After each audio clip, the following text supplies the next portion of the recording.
Karitan seorang manusia andungi kahuaya tentua hirup sangsara hayang lumha ku jalan muja.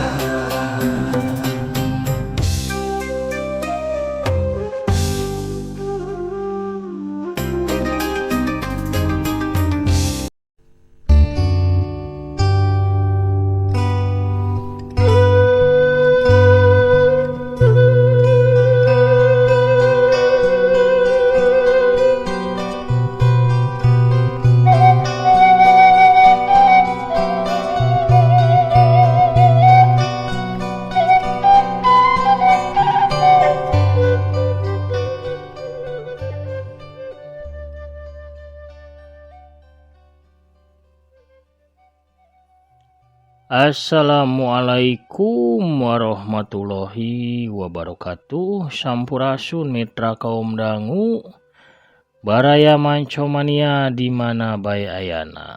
Para manco war salam dunya anu meka memet kana dongeng Sunda. Wilujeng wengi wilujeng patepang dong di sareng akinya. Di acara dongeng Sunda anu dipadartikan naga manco mania YouTube. Kumaha daramang sadayana, alhamdulillahnya upami daramang mah mugi wae sadayana ya dina panangtayunganna Allah Ta'ala dipaparinan kasehatan lahir sinareng batina jembar manahna gampil rizkina sarta tebih tina balaina sarta dikiatkeun enggo ngalaksanakeun ibadah saumna.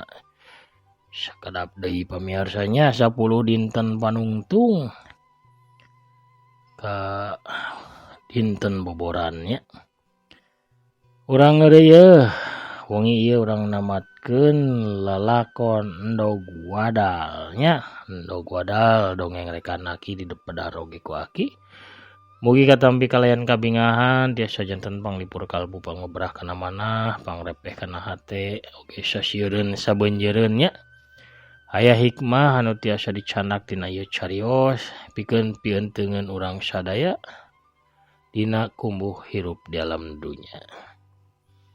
Sadacan aki medar dongeng mangka kangge anu nemean manco nemean ngadongkeun ulah asa-asanya di subscribe heula. Ditoel melebah tombol loncengna supaya saya notifikasi upami aki neraskeun hanca dongeng. Hatur nuhun ka sadayana anu parantos subscribe, like, komen, oge nge-share dongeng-dongeng aki. Urang lajengkeun atuh carios endog wadalna. Par samakna sor bajigur oge kolak cauna mangga kaparayun sadayana prung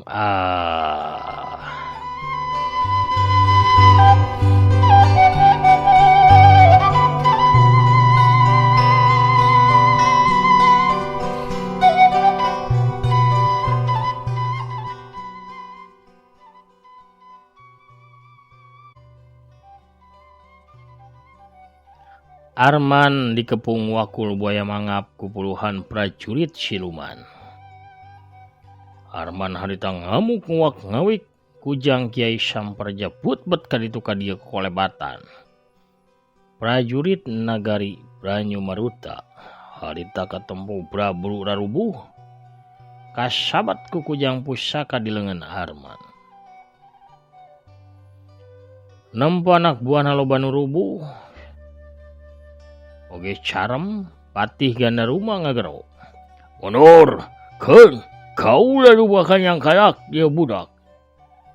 Salawe prajurit anu nyesat, nu tadina tina 50 urang.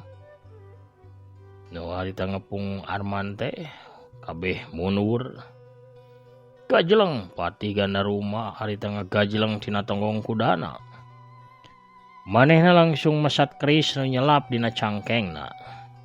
Ajen woga pangabisa oge jajaka, pantesan sia wani ngayakeun kaributan di nagara kaula. Tapi ulah samatkan yaya, sabab kaula moal mere ampun ayeuna kanjeun. Hiya!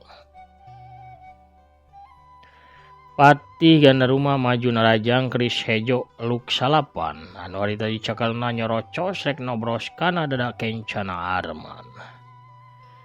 Tapi Arman anu geus sayaga ti tata dige gancang ngakiwar ka belah kenca.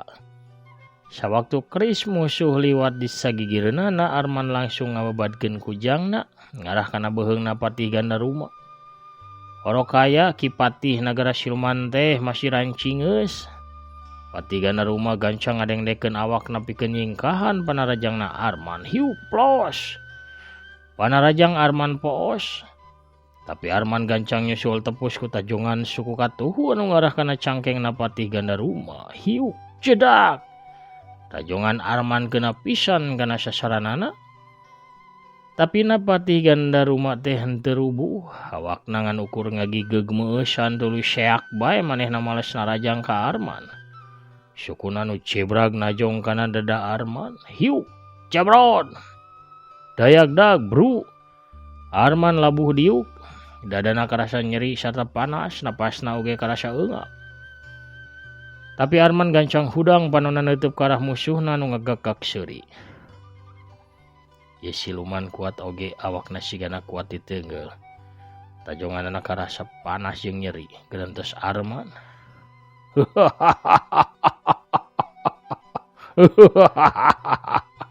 Gue sakitu geuning pangabisa anjeun teh jajaka. Geura cecapkeun atuh jampe payah anjeun ayeuna. Sabab anjeun bakal dipodaran ku kaula. Hiat. Patih Gandaruma ngagajleng maju kerisna ngolebat tarik ngarah kana sirahna Arman. Tapi Arman gancang ngeloplos sabatan keris liwat di saluhureun sirahna. Hiu. Berep kenca Arman ngadius ti handap. Maksudna mah rek nyatrok gado si Patih Gandaruma. Tapi Ki Patih teh gancang nakis ku leungeun kencana hiuk des daligdeug. Arman ngadaligdeug sigana bae eleh tanaga. Sewuk. Keris Patih Gandaruma ngarah kana angeunna Arman. Arman gancang nakis ngagunakeun kujangna. Wutang buricak. Kamang seuneu katempong buricak. Hiu. Tajongan suku Katuhu Patih Gandaruma rek ngajejek kana beuteung Arman. Tapi rikat Arman ngakilek. Bari langsung muterkeun badana sakaligus males narajang. Hiu wut bret. Aduh. Patih Gandaruma ngagoak sabab cangkengna tatu kasabat ku kujang Arman. Getih hejo ngaburial. Ki Patih mundur bari nungkup tatuna anu karasa ngaheab panas kacida. Hawa panas tina tatuna langsung sumebar nyaksa kana sakujur badana. Aduh, bangsat. Panas geuningan. Aduh, panas tina pakarangna ya. Ngabulem aing ti jero ieu mah. Perinahan hawa panas ku tanaga jero jeung kakuatan batina. Patih Gandaruma angkat keris pusaka biwirna kunyam-kunyam mepatkeun ajianana. Arman nempok kitu gancang ngarapal elmu ti guruna kujang anu dicekelna ngempur hurung harita mancarkeun sinar bodas anu silo. Patih Gandaruma ngagero handaruan bari langsung ngagentakeun kerisna ka arah Arman. Parasat. Aya sinar hejo bau hangru ngabarasat keluar tina congo keris. Arman gancang muterkeun kujang Kiai Samparja di hareupeun badana. Sinar bodas muih ngubeng ngawangun tameng. Parasat des plesa. Sawaktu sinar hejo nembrag kana tameng sinar bodas. Sinar hejo teh langsung bae ngabalik arah. Jadi narajang ke arah anu bogana. Patih Gandaruma katempo ruas sabab teu nyangka saeutik lamun panarajangna malikan ka dirina sorangan.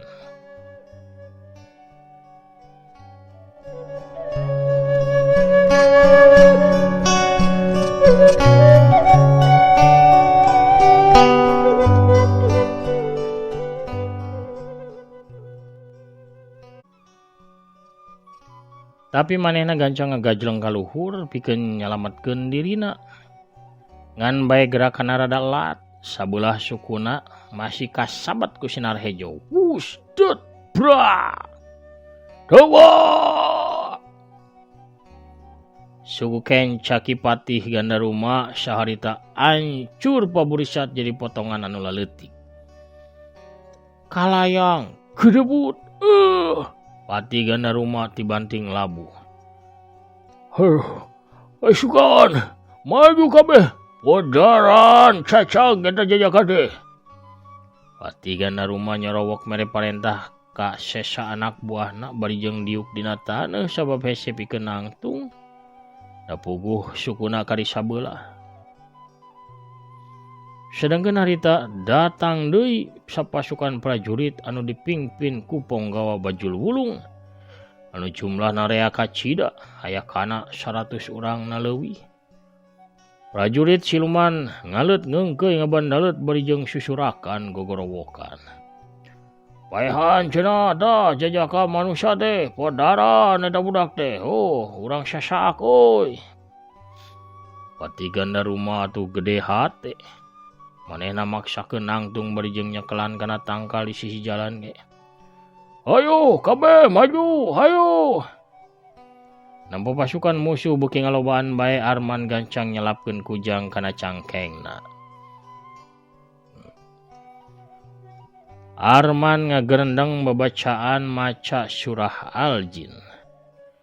Tuluy ngong bae adan menit tarik. Allahu Akbar, Allahu Akbar. Riug.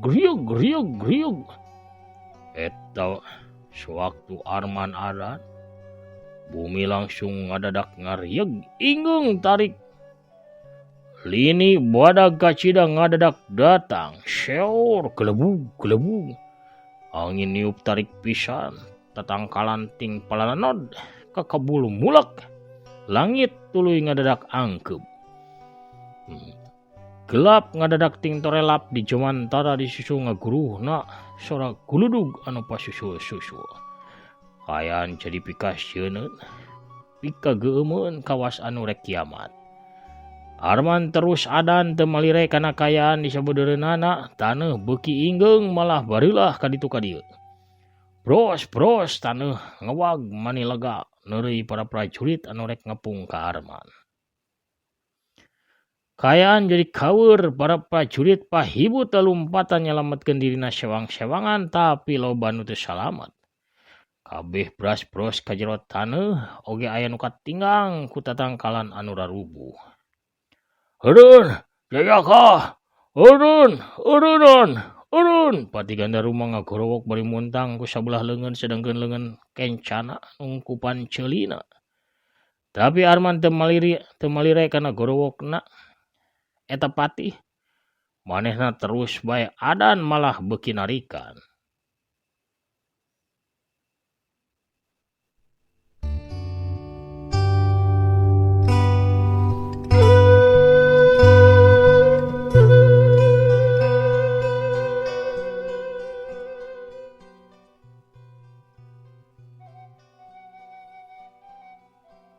Angin topan datang pagulung-gulung niup tarik nyapu ka para prajurit. Ratusan prajurit racleng kasapu ku angin topan. Ting jerit ting koceak teu puguh dengekeunana. Torelap cileger gelap ngadadak nyamber ke arah tangkal di mana patih ganda rumah keur muntang didinya bari gogorowokan. Dorok kubrag tangkal badag teh rubuh bari jeung tutu ngelunkeun haseup.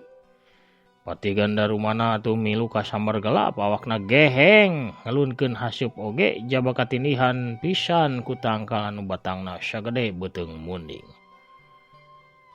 Kayaan di nagara siluman Banyu Maruta jadi hancur lebur. Wangunan karaton ti kajauhan katempur runtuh.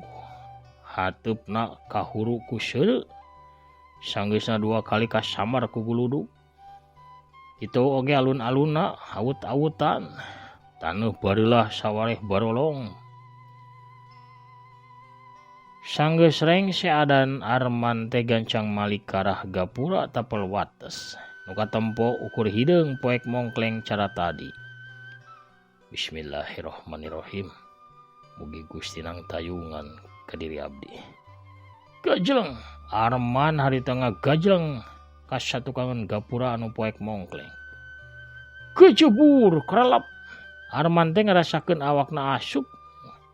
Ngagejebur sarta ngerlep ka jero cai anu jero. Bari teu katempona naon ge Arman sakuat tenaga ngojay beri nahan napasna. Sanggeusna sababaraha jongjongan ngojay di jero cai, panon Arman nempo aya cahaya rada remeng-remeng ti arah luhur. Gatu geuwat Arman ngojay nuju ka eta cahaya. Biur pucung hul Arman teh mucung hul muncul di tengah leuwih buyut. Cahaya remeng-remeng teh sioreng mah cahaya bulan sapotong anu nyaangan peuting anu geus nyedek ka janari. Saloyong Arman ngojay ka sisi walungan, barang nepi ka sisi Arman beakeun tanaga. Manehna sakarapan ngalungsar di sisi walungan bari jeung ngatur napasna anu nyenen kemis. Kocapkeun kayaan di imahna Mang Kosim. Bareng jeung ancurna karajaan siluman Banyu Maruta. Dewi adina Arman anu ngagoler di kamarna ditungguan ku bianah teh ngadadak lilir. Dewi culang cileung bari neuteup kana lalangit kamar. Sabab harita loba haseup anu asup ka jero kamarna ti sela-sela lalangit kamar. Ma, hudang ma, seueur haseup ma. Dewi teh ngaguyah-guyah awak kinungna.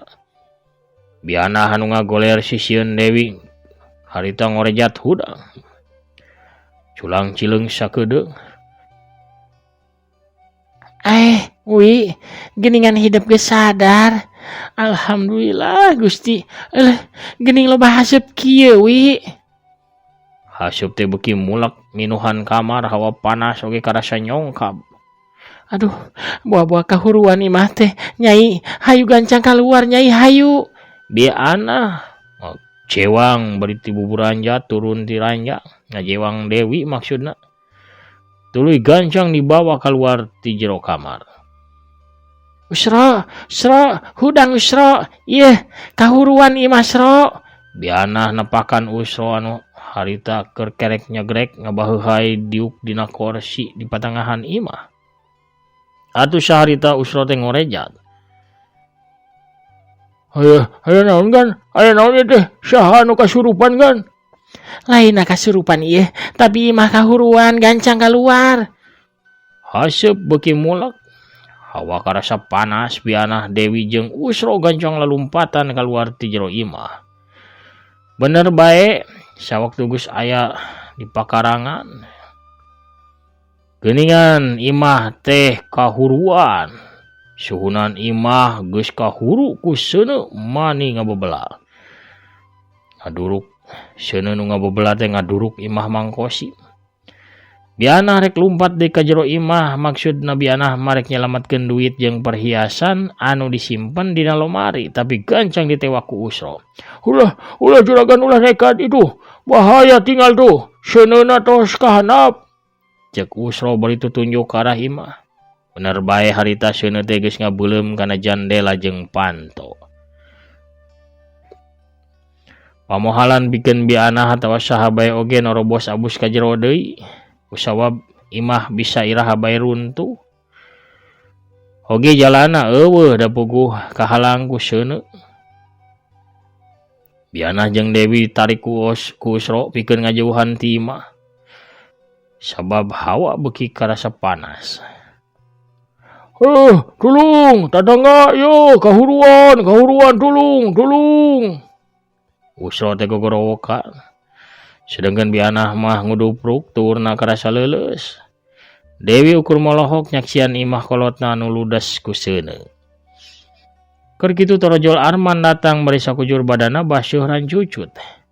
Dewi, mak, Arman nubruk ka indung jeung adina. Aduh hujang, syukur hidup teh geuningan salamat Arman. Bianah reumai cimata bari ngusapan sirah Arman. Da puguh nyangka mah Arman teh aya di jero imah kabeuleum. Ari bapak di mana mak? Teuing atuh da papa hidup teh can mulang asana teh can balik ka imah. Pamirsa sadayana kumaha atuh ari nasibna Mang Kosim. Sawaktu imahna ngadadak kahuruan, Mang Kosim anu keur diuk ngalamun di bangku nu aya di alun-alun Bandung ngadadak ngarasakeun awakna panas kacida. Aduh, kunaon ieu teh? Aduh, panas ya. Kunaon ieu teh? Aduh, panas. Aduh, teu kuat, panas pisan. Aduh, tobat panas. Mang Kosim jeritan tuluy ngagerelengkeun awakna di taneuh, gegerelengan maksudna mah sangkan tiis meureun. Atawa ngarasakeun manehna kabeulem ku seuneu, sangkan pareum seuneuna. Hawak Mang Kosim teh bari terus gegerelengan ngadadak rubah, kulitna jadi sisitan, beungeutna jadi manjangan kawas buhaya. Tina bujurna oge kaluar buntut badag kawas buhaya. Tulung, aduh, teu kuat ya, panas. Mang Kosim terus gegerelengan dina taneuh. Maksudna manehna gogorowokan kitu teh minta tulung meureun ka batur, sangkan aya nu mantuan atawa aya numpang banyurkeun cai kana awakna. Tapi anu ngadenge lainna sora jalma nu kaluar, tapi sora geram-geremna buhaya nu keur guguruntulan dina taneuh. Geuning, heuh, batur, tingali tuh, aya buhaya euy. Waduh, bahaya yo. Tulung, aya buhaya euy, tulung, bahaya yo. Badag. Jalan nu aya di alun-alun ngadadak rame tinggorowo. Sawaktu ningali aya nu gegerelengan dina taneuh di taman alun-alun. Oh, buaya badag pisan ada mah, paehan euy daripada ngegel ka jalma ge, bahaya yo. Nya benar, malerogan euy. Beli dog we. Maledog, kadek aya nu mau bedog teu. Atuh jalma-jalma nu aya di dinya. Saharita gupkep kana batu, kana botol, kana naon bae nu bisa dibaledogeun. Malah aya nu nyokot sendalna sorangan pikeun maledog. Mang Kosim harita dikurutuk, dihuru pada maledogan, malah mah aya anu manjurkeun bensin sagala. Sababaraha jerigen ngana awakna. Atuh. Mang Kosim anu geus ngajelma jadi hiji buhaya teh. Terus kugulitikan, ngarasa beuki nyareri jeung panas. Geretihan awakna. Harita lung aya nu ngalungkeun korek api anu geus dicekeskeun. Atuh gur bae. Buhaya jelmaan Mang Kosim teh kaduruk ku seuneu anu ngabebelah.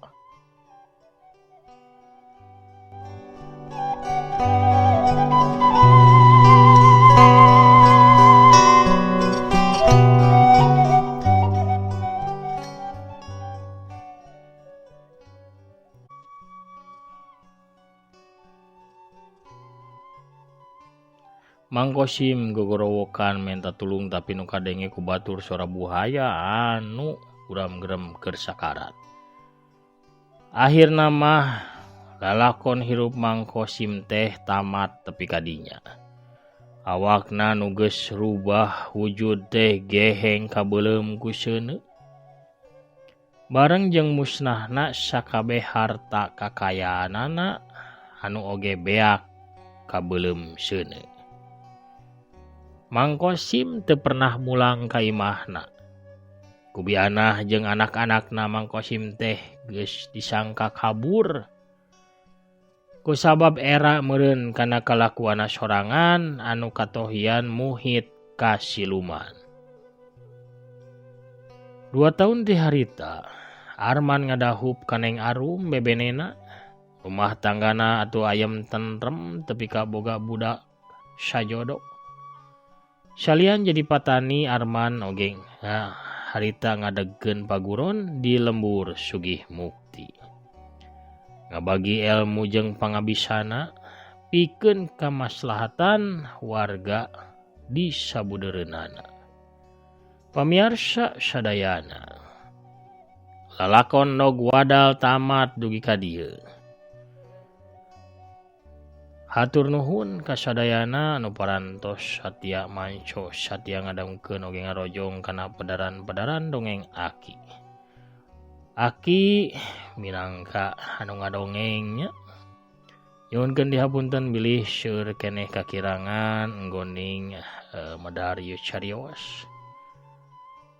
Sanaos kitu, sanaos barijeng basajan mugi wae dongeng aki teh tiasa janten panglipur kalbu, pangbeberah kana manah, pangrepeh kana hate.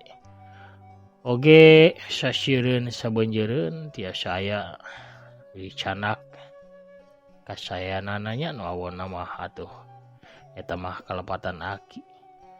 Anu saena atuh dongkapna ti Gusti Allah, urang jantenkeun pieuteungeun urang sadaya dina kumuh hirup di alam dunya. Lalakon Dog Wadal pamiarsa sadayana tamat dugi ka dieu. Mugi wae atunya sadayana tetep aya dina karahayuan, kalancaran sagala rupina nya, oge dikiatkeun goni ngalaksanakeun ibadah saumna. Urang tepang dangu deui di carios anu sanesna pamiarsa. Mugi urang sadaya aya dina ridona Allah sareng sasarengan urang ieu sakedik ageungna sakedik alitna nya. Aya nyaeta dina kasayan.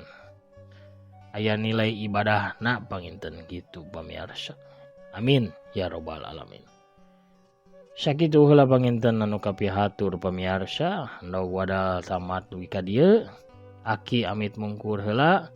Salam baktos kasadayana nu di mana bae ayana, urang sasarengan rasnya ngeureuyeuh bari nikreuh. Nggoni ngareuah-reuah seni dongeng Sunda supados tetep aya, tetep rame, tetep nanjeur, tetep waluya di nageri nyalira. Waluya dongeng Sunda, waluya ki Sunda. Assalamualaikum warahmatullahi wabarakatuh. Permios cagah rengse.